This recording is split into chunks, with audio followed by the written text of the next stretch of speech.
This is the kind of thing that just tickles my balls.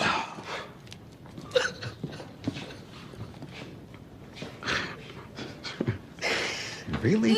I got my fingers crossed for a little freaky deaky.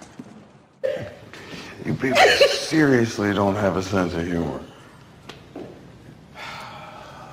Man, I love a gal that buys me dinner and doesn't expect me to put out.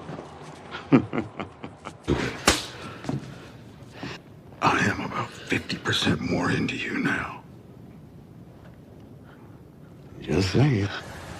She shot Lucille trying to kill me just now, so I gave you one less mouth to feed.